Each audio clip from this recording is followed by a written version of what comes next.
volumen. ¿Es escrito y de a dos? Es escrito y de a dos, sí. Vamos a hablar con alguien que les voy a decir que presten atención. Últimamente está saliendo más en los medios, pero se lo escucha poco.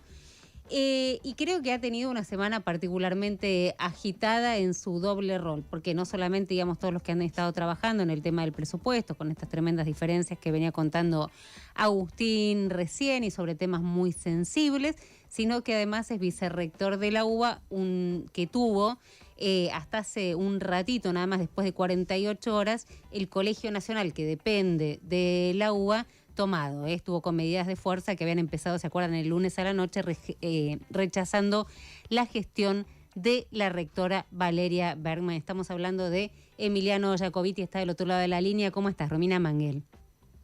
Hola, ¿qué tal, Romina? Equipo, ¿cómo están? Buenas tardes. Bien, buenas tardes. Varias preguntas y te aprovecho porque sé que no es muy usual, digamos, tenerte en los medios. Ahora estás apareciendo más, pero en general, digamos, solés ser de muy bajo. Pero yo te entrevisté una vez en tele, ¿no? Es, me acuerdo. Una vez. Así de FNT. No, pero la verdad que cuando me llaman y puedo, trato de estar, porque sobre todo siempre que pasa algo como ahora que se votó el presupuesto o algo así, está bueno también poder salir a explicar por qué uno hace las cosas, ¿no? Está bueno, y sobre todo cuando es tan confuso y tan importante, las dos cosas, ¿no? Porque hay cuestiones que son confusas, pero digamos que no hacen finalmente a la economía doméstica o a la incertidumbre que podemos tener, digamos, todos los argentinos. Esto particularmente sí. Emiliano Jacobiti, a ver si me puedes ayudar, digamos, de cero en esto. En principio, cuando se empezó a hablar del presupuesto, parecía haber como una especie de luna de miel, ¿no? O de acuerdo o de consenso de que en este momento había que acompañar al gobierno con esta herramienta. Y veníamos escuchando más o menos eso. Yo te diría que el domingo a la noche lo escucho a Santilli, que viene al programa que tengo en el 9 con Jairo Stracha, con Sheila Wilker, y ahí pone un freno y dice, pará que nos metieron cosas, empezamos a leer ahora, hasta ahora no habíamos leído.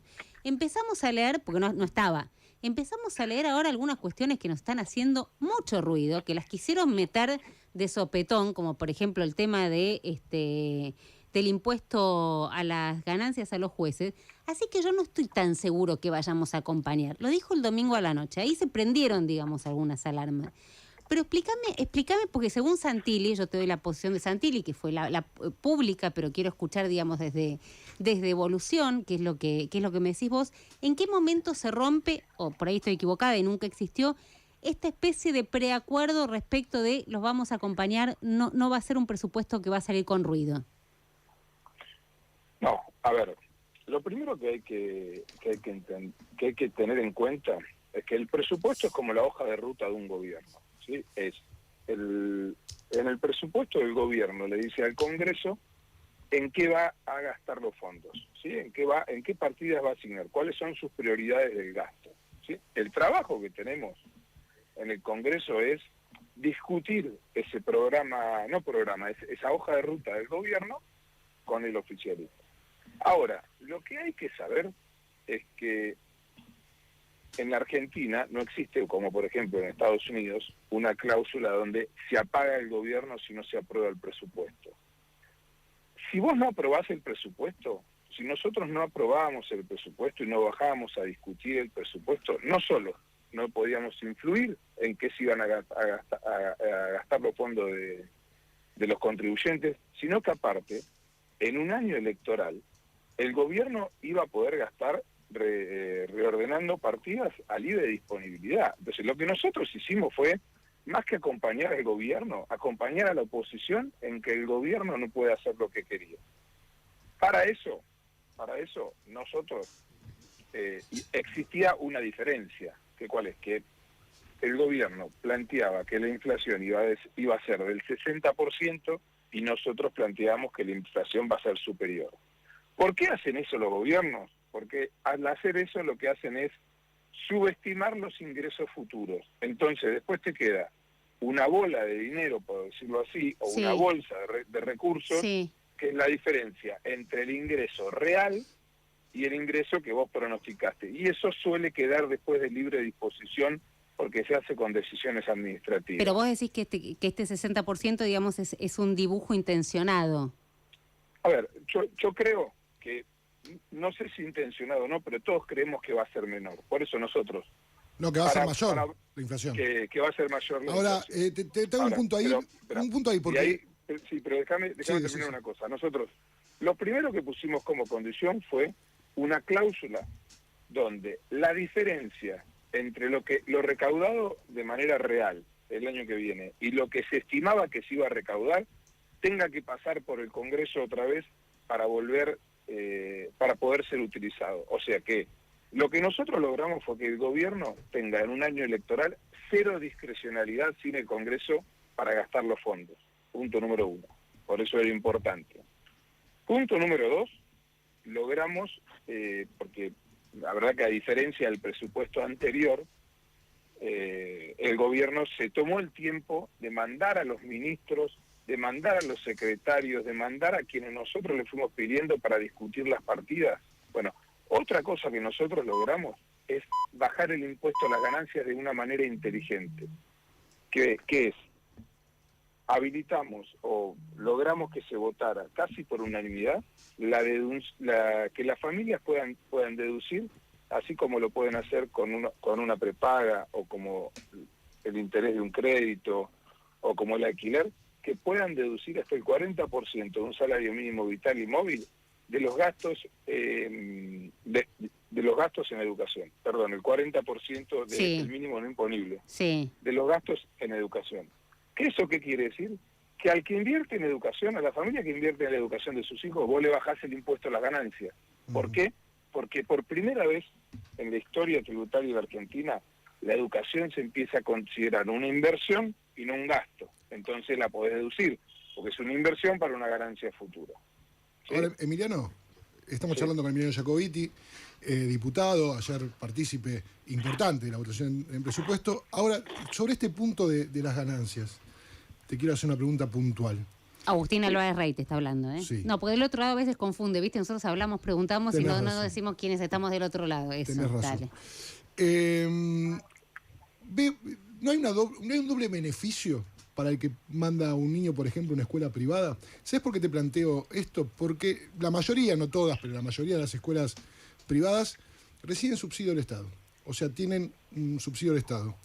O sea, yo como padre pago una cuota al que el Estado ya me da una mano para pagarla. Ahora no solo eso, no solo me da una mano para pagar la educación de mi hijo, el Estado, a través de esos subsidios, sino que además ahora lo puedo descontar de ganancias. No, mira, ahí yo creo que hay una equivocación, porque había varios proyectos, ¿sí? Había uno que tenía que ver con descontar las cuotas. El proyecto que se aprobó es otro, es un proyecto donde nosotros que decimos, hay una canasta básica educativa que tienen que todo el mundo necesita para poder mandar a su hijo al colegio, que tiene que ver con los libros, que tiene que ver con el uniforme o con la ropa o con el guardapolvo, que tiene que ver con el transporte por ahí, que tiene que ver con una cuota de una empresa de conectividad o la actualización de la computadora. Digamos, estas cosas, vayas a la escuela pública o vayas a la escuela privada, vos las tenés que pagar. ¿Por qué? Porque sí o sí las tenés que pagar. Que nosotros lo llamamos una canasta básica de herramientas educativas. Por supuesto, si alguien prefiere deducir, en lugar de deducir los libros, la cuota de conectividad, deducir un pedacito de la cuota del colegio, deduce un pedazo de la cuota del colegio. Lo que sí no pasa es, a ver, por ejemplo, si lo que se puede deducir para todo el mundo es lo mismo, es hasta el 40% del mínimo no imponible que se va actualizando con inflación teóricamente todos los años. No es que si yo voy, por ejemplo, a un colegio que sale la cuota 150.000 pesos, voy a poder deducir el 40% de eso y alguien que va a la escuela pública no te puede deducir nada. No, eso sí sería injusto y sería un doble beneficio. Lo que nosotros estamos planteando es otra cosa. Y lo que se aprobó es otra cosa. Ahora, Emiliano, perdón, te saco de una cuestión, digamos, importante, pero que tiene que ver por ahí con una cosa más técnica dentro de lo particular de la votación general, porque insisto, digamos, hay tremenda confusión. Es Emiliano Jacobiti quien está hablando, diputado nacional por Evolución, además de vicerrector de la Universidad de Buenos Aires. ¿Era el mío el que sonaba? Sí. Estaba muy nerviosa, histérica, porque sonaba un teléfono y era el mío. Bueno, disculpas. Te pregunto lo siguiente, ¿cómo le explicamos a quienes nos están escuchando, donde vos decís que el presupuesto es la hoja de ruta que tiene el gobierno para saber para dónde ir, etcétera, todo lo que vos explicabas y esta llamada de la ley de leyes del presupuesto, que ustedes, digamos, como Evolución Federal, por ejemplo, dan quórum para una sesión como esta y Máximo Kirchner, que se entiende que es parte del gobierno, hasta donde todos entendemos a las 19:34, 25 segundos del miércoles, no. Mira, primero, los que dimos quórum fuimos Evolución y muchos otros diputados, en su mayoría del radicalismo nacional, que están en el bloque de la UCR, no solo Evolución. Segundo, a ver, ¿por qué Máximo no va a dar quórum? Bueno, el gobierno tiene más diferencias hacia adentro que hacia afuera. Pasó también en el acuerdo con el Fondo Monetario. Nosotros tenemos la obligación de sentarnos a discutir para evitar la discrecionalidad del gobierno. Nosotros, por sentarnos a discutir el presupuesto, logramos que un ajuste que había de casi el 15% de los gastos en educación desapareció. Estuvimos hasta último momento negociando, incluso no solamente conseguimos más fondos para las universidades, más fondos para las becas Progresar, más fondos para el Fondo de Incentivo Docente, y aparte del gobierno, por primera vez, tuvo que firmar una cláusula donde se compromete a que como mínimo, como piso, el presupuesto que se invierte en educación va a ser de 1,33% del producto. Eso te garantiza que vos no vas a tener un ajuste en educación. Que en su momento no se publicaron distintas tapas de diarios sobre el tema del ajuste en educación, que no había sido. No sé si dieron marcha atrás o nunca había estado, la verdad que eso no lo sé. No, las planillas fueron cambiando. Las planillas fueron cambiando. Y acá hubo un trabajo, sobre todo de los diputados que pertenecen a la Comisión de Presupuesto, de ir, venir. La obligación que nosotros tenemos es discutir estas cosas. Porque como yo les digo, si nosotros como oposición podríamos haber dicho, no bajamos a discutir el presupuesto, claro, que no haya presupuesto. Sí. El gobierno gastaba como se le cantaba, y hacía el ajuste donde se le cantaba. Pero, Emiliano, ayúdame con esto, porque digo, estoy pensando en quienes están del otro lado, también en nosotros, que es a veces complejo. ¿Cómo conviven, digamos, posiciones tan diferentes respecto a esto? Vos decís, no bajo, y finalmente el gobierno hace lo que se le canta. Y el PRO no baja. Entonces, ¿cómo explicas que el PRO no baja, que la coalición no baja, que Negri... ¿Negri bajó?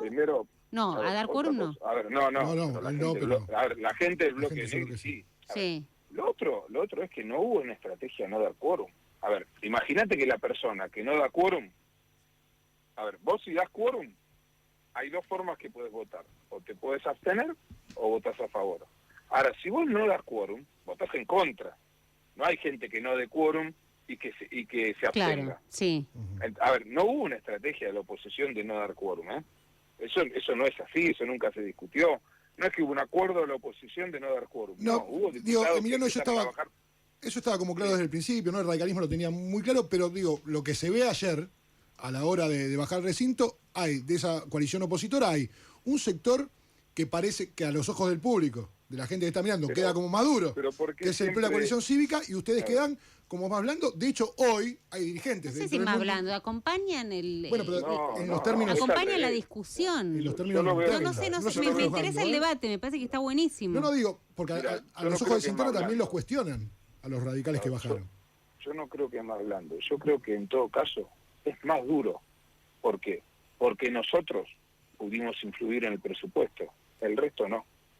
A ver, nosotros diciendo, vamos a discutir el presupuesto y lo vamos a aprobar en general, si cumple con todos estos requisitos, logramos un montón de cosas que son mucho mejores. Yo te entiendo perfecto. No te entiendo perfecto, pero entiendo el punto también de Álvarez Rey, que alguien puede pensar, no, mirá qué duro el PRO, de ninguna manera va a acompañar a este gobierno con lo que quieren, porque se quieren llevar puesto todo, pero no sé, Evolución baja, qué sé yo. Claro, sí. No entiendo. La política de cada uno. Te reitero, no es que bajó Evolución. Bajaron muchísimo más diputados de la oposición. Pero digo Evolución porque estoy hablando con vos, es Emiliano Jacobiti, por eso digo Evolución, si no diría... pero está perfecto, pero lo que yo creo es que la sociedad lo que espera de nosotros es que nosotros no estemos poniéndole trabas permanentes al gobierno, sí poniéndole límites. Vos fíjate que nosotros fuimos los más duros en los discursos con respecto a lo que nosotros entendíamos, no es que lo entendíamos nosotros, lo que el gobierno estaba haciendo, dicho por los diputados del gobierno en sus argumentaciones, era darle un golpe al lawfare, con el intento de bajar o con el pretexto de bajar los privilegios de los magistrados. Ellos mismos lo dijeron, necesitaban hacerle un golpe a cómo estaban fallando la justicia. De hecho, ellos tenían en claro que ese proyecto no iba a salir, porque o era discutido, o si juntaban los votos, era declarado inconstitucional, pero ellos sabían que ni siquiera iban a juntar sus votos, porque sus propios diputados, los diputados que vienen de extracción sindical y que tienen que ver con los trabajadores, votaron en contra de algo que estaba mal, ¿sí? O sea que también esas son cosas que por ahí uno las ve y dice, acá hay uno que defiende los privilegios. No, los privilegios los defiende quien tuvo 12 años mayoría en la Cámara y nunca jamás se metió con algún privilegio. Igual, ¿sabes en qué diciendo, Emiliano? Recién te escuchaba atentamente, en que creo que hay una parte de la sociedad que sigue a los sectores más duros del PRO, para no decir quién tuvo la postura más dura, que sí quiere ponerle palos, digamos, palos en la rueda o trabas al gobierno, y le parece que esa es una manera de, digamos, ir socavándole poder si es que todavía le queda algo de poder a este gobierno, ¿no? Que es otra discusión. Bueno, perfecto, pero yo no comparto eso, porque yo no quiero que al gobierno le vaya lo peor posible para que entonces lo mal que me fue a mí parezca menos mal. Bueno, yo no creo eso, yo pienso en la gente, no pienso en que a que gobierna le vaya lo peor posible. Y pensando parece que eso está mal. Jacobiti, pensando en la gente acá, Sebastián Davidos, que lo saluda, ¿cómo va? Hola, ¿qué tal, Sebastián? ¿Cómo estás? ¿Cómo se explica? O sea, realmente a mí me cuesta mucho entender que hayan votado en contra de que el Poder Judicial, los jueces y trabajadores judiciales, no paguen el impuesto a las ganancias, como lo hace el resto. O sea, que después vayan a la educación y deduzcan el 40% si es necesario, siguiendo la lógica del otro punto. A ver, déjame que te explique. Nosotros desde Evolución sí. venimos trabajando y lo venimos planteando, presentamos ya varios proyectos en terminar con los privilegios del Estado. ¿Sí? Dentro de los privilegios del Estado, uno es este que hablamos recién, sí. El de la exención que tienen de pagar el impuesto a la ganancia a los magistrados. ¿Sí? Uno es ese. Nosotros tenemos 129 más. Por ejemplo, los empleados de las empresas estatales que tienen condiciones laborales distintas a las empresas con las cuales compiten. Digamos, hay muchos, ¿sí? Sectores del gobierno que se ponen a sí mismos el porcentaje del sueldo sobre el cual pagan el impuesto a las ganancias. Sí. Nosotros lo que propusimos ayer fue, bajemos este impuesto, pero tenemos que buscar cómo hacer para un montón de gente que trabaja todos los días, no se le baje de un día para el otro el 35% de sueldo. Porque esto incluía, y por eso el oficialismo no lo votó, por eso la diputada que viene del sindicato de judiciales como Vanessa Siley no lo votó, claro, porque esto también implicaba, esto, el oficialismo que te decía, vos querés bajar el privilegio de los jueces, bueno, entonces al tipo que cobra 300.000 pesos también le tenés que bajar el 35%, no lo vamos a diferenciar, y no lo vamos a hacer de manera escalonada. Bueno, eso está mal, hacerlo de esa manera es no querer hacerlo. Nosotros le propusimos, constituyámonos en comisión la semana que viene para discutir privilegios, arrancamos por este y le sumamos 129 más. Opa. Y lo otro que hay que decir en claro es que si hay algunos jueces que pagan ganancias, si hay algunos sectores que pagan ganancias, que son los que entraron del 2017 en adelante, es porque entre el 2015 y el 2019, en el gobierno de Juntos por el Cambio, con minoría en las cámaras, durante los 12 años del kirchnerismo, con mayoría en las cámaras, nunca jamás se les ocurrió terminar con algún privilegio en la justicia. Ahora, Emiliano, ¿sabes que ayer hablábamos con Diego Barrotaveña, juez de la Cámara de Casación Penal, pero además, digamos, hoy representa a los jueces en el Consejo de la Magistratura? Fue una nota bastante picante, digamos, y él tuvo una posición muy dura, pero básicamente él decía que no lo iba a discutir porque esto tenía un tufillo político donde el gobierno buscaba condicionarlos, digamos, tocándoles o metiéndoles la mano en el bolsillo. Entonces, a partir de que esa era la iniciativa, digamos, esa era lo que los motivaba desde el gobierno a tratar el tema ganancia de jueces, ellos no iban a permitir discutirlo. No. ¿Vos creés que hay algo de esto? ¿Que el gobierno busca condicionar a los jueces a través de ganancias? No, yo creo que es el objetivo. El objetivo de ayer fue deslegitimar aún más a la justicia. ¿Por qué? Porque como les decía, como hablamos recién, ni siquiera el oficialismo votó este proyecto. Ahora, lo que ellos sí querían era, durante un montón de tiempo, exponer permanente una situación de privilegio de la justicia que está mal. Que ellos consintieron cuando tenían el poder para cambiarlo, pero que ahora, como los jueces no fallan como ellos quieren que esos fallos también estén más deslegitimados, porque obviamente, si alguien falla en mi contra, está más deslegitimado si yo vengo haciendo una campaña sobre sus privilegios. ¿Por qué? Porque la verdad que si el gobierno hubiese querido sacar los privilegios, por lo menos hubiese consensuado un proyecto o con la oposición o con el gobierno, entre ellos, para votarlo todo junto. Pero ahí, Jacobiti, ¿no se podía empezar por la quita de este privilegio y la semana que viene en comisión hacían los 128 que faltan? Nosotros, primero, a ver, eso hay que preguntárselo al oficialismo que no lo votó. Que le faltaron Segundo, 4 que votaron en contra. A ver, segundo, nosotros lo que propusimos fue diferenciemos. Vos no podés sacarle el 35% del sueldo a una persona que cobra, que recién entra a trabajar en el Poder Judicial, porque tiene vocación de trabajar en el Poder Judicial. No, pero el que recién entra ya paga ganancias. El que recién entra ya paga ganancias. O sea, vos estás diciendo el que ya viene trabajando antes de 2017. Por eso, o al que viene trabajando, pero no tiene el sueldo de juez. Digamos, diferenciemos el tipo de sueldo. Y ninguna medida vos la podés tomar de un día para el otro. ¿Por qué? Porque vos tenés los gastos asignados de tu familia, ¿sí? Vos tenés los gastos, vos te programás de una manera, ¿sí?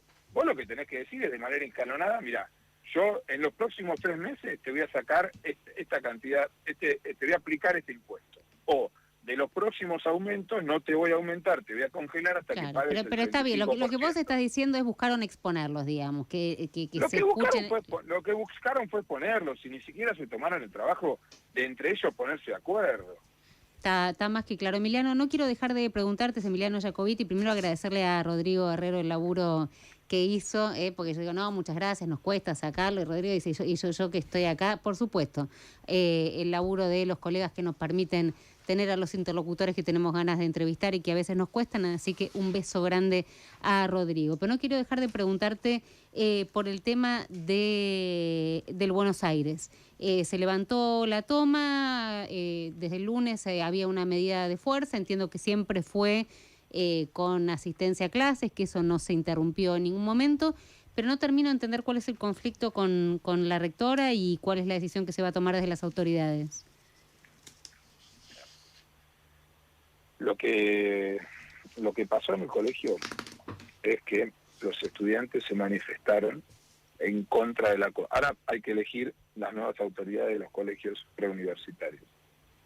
Esas autoridades tienen un método de elección que es lo elige el Consejo Superior de la Universidad, pero el Consejo de Convivencia de cada uno de los colegios manda una terna de 3 candidatos, que no es vinculante, digamos. El Consejo Superior puede elegirlo fuera de la terna, pero que es un uso y costumbre elegirlo de adentro de la terna que sale propuesta del colegio. Después de cómo resultaron las elecciones de los claustros, los estudiantes entienden que como la lista que ganó en la mayoría de profesores se va a poner de acuerdo con la que ganó la de graduados, si va a proponer la continuidad de esta rectora, toma el colegio diciendo nosotros no queremos a esta rectora. Si vos me preguntás a mí, yo creo que está mal, no corresponde, porque no funciona así. Cuando uno se somete a una elección, tiene que estar de acuerdo con el resultado. Digamos, esas cosas no pueden pasar. Si vos me decís, no, bueno, nosotros tomamos el colegio por una medida extrema, bueno, ponele. Ahora, digamos, creo que esto no tiene razón de ser, yo no la comparto. Ahora, ¿tomarían alguna sanción más dura del tipo de las que tomaron Larreta y Acuña Le pregunté a las autoridades del colegio y lo que me dijeron es que cada día de toma iba a ser un día más de clase. Me parece que está bien. que así tiene que ser. Ah, perfecto, perfecto. Bueno, Emiliano, todo, quedamos todos así como agotados, ¿no? Agenda abierta día después de, ¿qué decimos? Del presupuesto. No, pero ¿de qué del presupuesto? Nos falta un... De la aprobación. De la media sanción. No, porque le voy a explicar, se aprueba en la Cámara de Origen y se sanciona en la Cámara de Revisión. Bueno, de lo que media pasa, sanción, dígale usted, bueno, si de quiere. la media sanción del presupuesto. Y atención con esto, entonces semana que viene en comisión se lleva el resto de, digamos, las situaciones de privilegio respecto de los gravámenes. Así es. Bueno, Emiliano, muchísimas gracias, te mandamos un abrazo. Hasta luego, gracias a ustedes y quedo a disposición para cuando quieran. Un abrazo. Hasta luego. No dejes para mañana. Información al final del día. Radio con Voz.